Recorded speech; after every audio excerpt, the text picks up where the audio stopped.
The year 2025 is coming to an end, and the bicycle industry is doing what the bicycle industry does. More financial news coming out of it towards the end of the year. And also, at least here in America, there has been very hard situations to go ahead and get bicycle inventory or stock. If you're looking for a new bike at the end of the year 2025, which a lot of people are, I know this is YouTube space, but at least in our retail store, we're having a phenomenal end to the year. People asking for lower end bikes, middle end bikes, and higher end bikes, which is great. We're finally seeing an uptick with our numbers within the past 2 or 3 years. So we should finish this year off pretty good. But I'll get into the lack of bicycle inventory in just 1 second. And also, one of the biggest juggernauts out there on the market, CAMPY, financial struggles lead CAMPY to cut off 40% of its staff. Which is mind-blowing. But they're in a weird situation. They had the drop of their 12-speed wireless group set, which didn't really make a lot of buzz, a lot of wave. They had their 13-speed group set, which they just released recently, which looks amazing. I will give them a ton of credit because I think they did a phenomenal job at revamping that lineup. They are the first road group set out there on the market to have a 2x13-speed group set. And CAMPY has a long history of being a dominant group set. But over the past years, it seems like SRAM and Shimano have been in the spotlight. But I think CAMPY is, with this move of cutting 40% of their staff, they're looking to go ahead and make waves back in the bicycle industry and try to become a staple.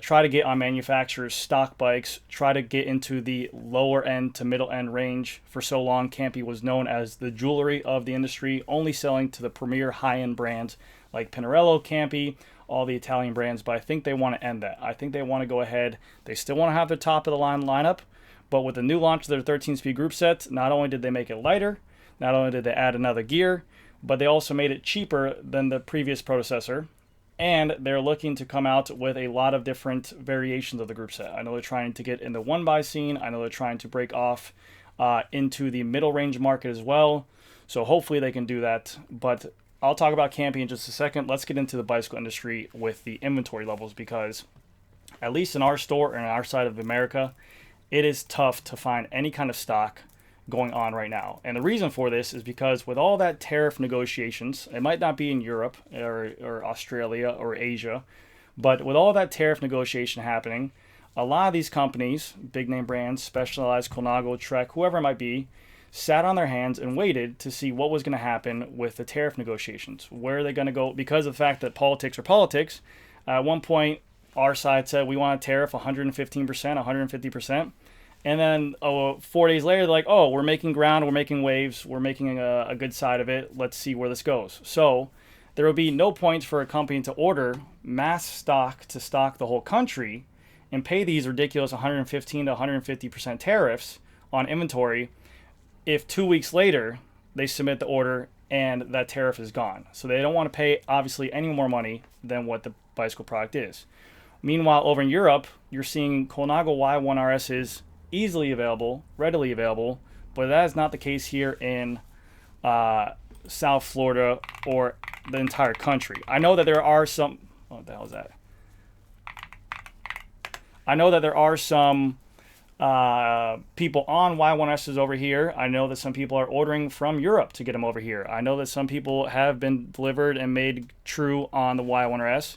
It's such a popular bike right now, but there are slowly trickling in. That is because Colnago, being one of those companies, they didn't place any orders during that tariff negotiation. And what happens is you create this backlog. You have this hot bike that's selling and people want it because you're selling to this really high-end customer base.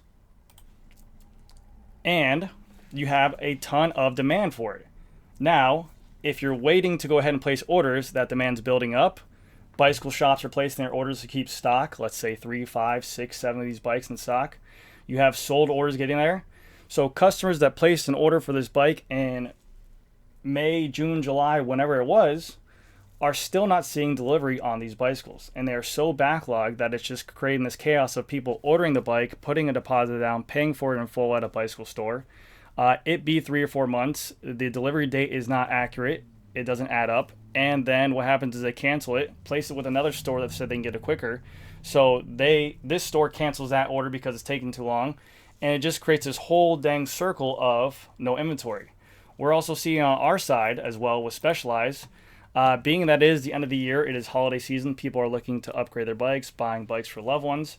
We're seeing on the crazy high-end spectrum and also the low-end spectrum, like the Tarmac Expert, very hard to find this bike in stock in a size. They have like one or two sizes available, but there is no open stock for dealers to order. It feels almost like the early COVID days where it's really, really difficult to buy. And we're even using the line now, hey, this is the only bike available to get it. I had a customer walk in who wanted to buy a Tarmac SLA Expert for $7,000.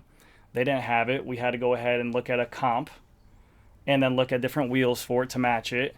So yeah, the stock levels for every size. Look at, oh, I'm in the way. Look right here. You can find nearby. If a store has it in stock, they have it, but you cannot order this bike. 56, cannot order. 49, cannot order. 49 to 44s are unheard of right now. I think they have a 54 in this one size. That is just one of them. 54 they have. 56, no. 52, no. And this is the complete thing for all their bicycles. And what's even more crappier, because this is the holidays and people are buying bikes for their kids. Again, I work in the retail space where we sell all types of bikes, so rock hoppers for $800. I can't order a bicycle in that size unless we placed a preseason order for it 6 months ago, which we did. We're very fortunate. We have stock. I have a lot of people coming in to buy their young children, 8 to 10 years old, an extra small rock hopper. Not available in any model size from $800 to $1,300 bike. So we are definitely seeing a backlog of these bikes, but the S-Works, forget about it. Find maybe nearby. There's very few dealers who have it. 54. They have 152. They have 158. 49. The red color is super hot. I had a guy I'm working with right now to buy a 49. Same thing, very difficult. So we're having to look for creative alternatives to get the bikes that we want. But this is this whole stock level for not just bikes, but even parts from manufacturers like JBI quality, stocks for aluminum rims for repairs for people's bicycles for the holidays are not there. So these whole tariff situation, people in my comment section love to say, you're in there, you're in Florida, blah, blah. This whole tariff situation is crazy. And it sucks that these companies have to do it. Meanwhile, Europe, Asia, Australia, they have normal stock levels. The bicycle industry is running smoothly. And this is the case for not only the bicycle industry, but every industry. Now, on to CAMPY. I want to see CAMPY succeed. I want there to be a third component brand manufacturer out there that is similar to SRAM and Shimano. I like it because what that does is it puts challenge on the other manufacturers to go ahead and make better product and cheaper prices when competitive. If there's only two or maybe even one, there's a monopoly there. They can set their prices, they can set their products, they can do whatever they want. There's no need to push for innovation because it's like, hey, who else are you going to go with? CAMPY has been around for so long. I believe they were the first ones to bring the electronic innovation to a 10-speed group set with their CAMPY EPS. They are by far, I mean, back in the day, they were the official group set of bicycle racers. That was the brand that everyone knows. It's slowly getting worked out. It's slowly getting moved away. But CAMPY needs to do some stuff. They need to get into that lower tier group sets. I know people say that CAMPY and lower tier doesn't make sense, but they need to have a $2,600 group set. They need to work out with manufacturers to be on stock, ready to sell bikes. You'll see every once in a while with Specialized where they might do a limited edition S-Works Athos, but it needs to be an option for them to have manufacturers on there. And if that means that they need to cut prices, if that means they need to cut costs inside, they're looking to do so because this looks like a final cry for help to get everything in order. That is a massive staff cut for sure, and it looks like they're trying to do everything they can. It is very unfortunate for the people who work there and help build the company and are crazy assets of the company, but they're looking like this is their last and final shot to get everything in order because it looks like they've been taking loans for a little while. CAMPY laid off 40% of its workforce after reported losses of 24 million euros, 27.8 million over the last 3 years. Basically, they outlined financial troubles that led to termination of 120 of the component brand's 300 employees, which is a huge dramatic cut. It said otherwise that if they didn't do that, there would be dramatic consequences for the company and the city of Vincenza. So I really do hope that they get things going. I think the CAMPY group sets are amazing. I think they look absolutely beautiful. But I, as a bike shop enthusiast, we don't sell Italian brands. We don't see CAMPY come into our store at all. We'll see maybe throughout an entire year, I'll see one bike with a CAMPY group set on there. Usually an older gentleman with a Pinarello that's a CAMPY enthusiast that's always ridden. And that's it. That's all we see. And the support for it, we don't have let's say the battery chargers are there because we don't really keep them in stock. So I would like to see them become more of a staple inside the bicycle industry again. And like I said, really make waves for them. Also, to add insult to injury, in June, Cherry Bank, an Italian bank, provided 8.5 million euros in financing for CAMPY to use for the development and launch of 13-speed road groups.